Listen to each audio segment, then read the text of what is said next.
On a un appel, on a un train. On peut partir de cette ville, ce pays, cette planète. Un avion posé sur l'eau est là. Arrive un énorme bateau en ferraille. C'est le signe que nous pouvons y aller. J'ai presque peur. Peur qu'il nous rentre dedans. Il est impressionnant.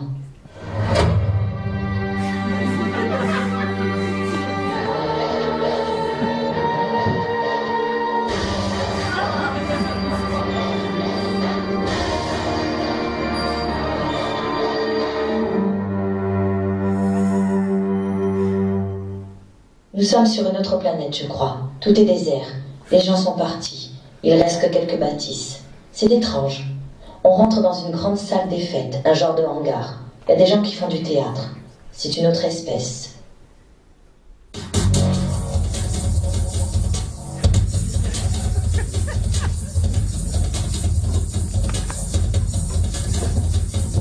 Un de nos coéquipiers arrive.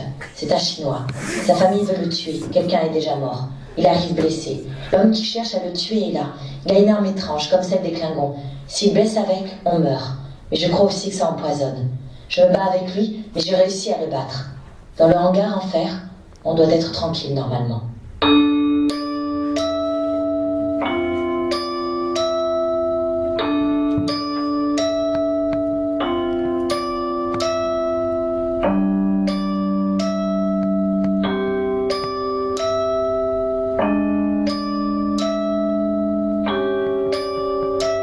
Les gens rentrent alors qu'on n'est pas installé. Il y a du bordel. Les enfants s'approchent du vaisseau et touchent à tout. Il fait très chaud, car c'est dehors. Certains risquent de faire un malaise. Je regarde, contrôle si tout va bien. Il est 17h, on n'a pas commencé. On râle, les gens aussi. Tout d'un coup, ça commence. Je me retrouve dans le public. Il n'y a plus de vaisseau. Juste la moquette sur scène. Et 3 trucs de déco. Un pilier de commande et d'autres piliers. On a l'impression qu'on est dans une bulle. Et si vous tenez vraiment à le savoir, c'est là qu'il est parfait. Mais qui donc? Un certain lapin. Vous en êtes sûr? Sur le bois. Qui est allé par là? Qui donc? Eh bien le lapin! Quel lapin?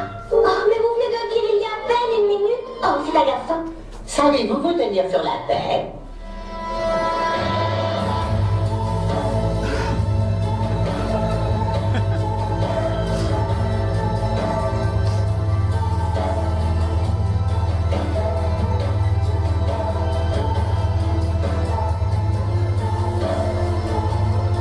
Des faux cosmonautes habillés en orange, dont un qu'on remonte avec une manivelle, et qui fait genre de marcher. Il se casse la gueule. C'est horrible. Je comprends plus rien. Je pars. Il est 4h du matin et je traîne dans les rues. Je vois un magnifique lever de soleil, et je croise un mauvais clown, avec des cheveux violets, qui semble déprimé, et content de me voir. Je l'envoie balader. Je déteste les clowns et c'est vraiment pas le moment, alors casse-toi.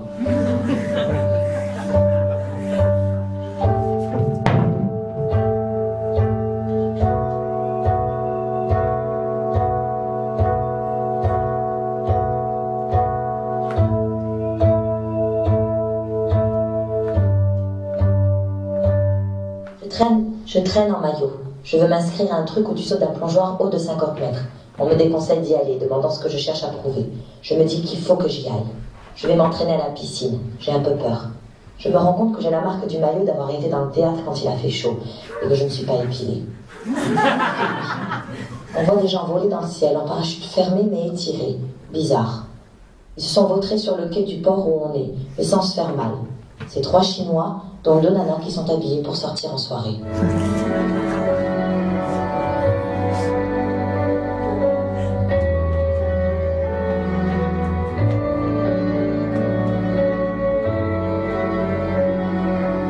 Je soigne un copain qui a un liquide qui bout bleu dans son bras.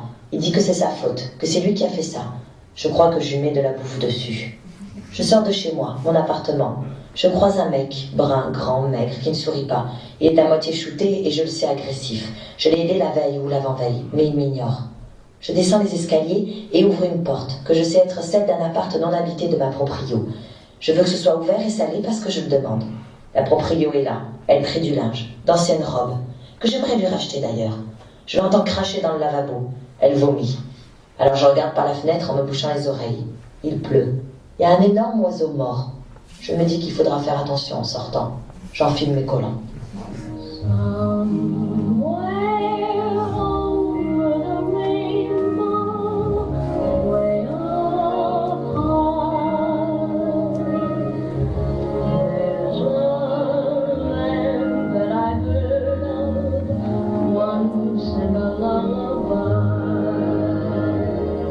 Le rêve est fondamentalement égoïste, pose Freud.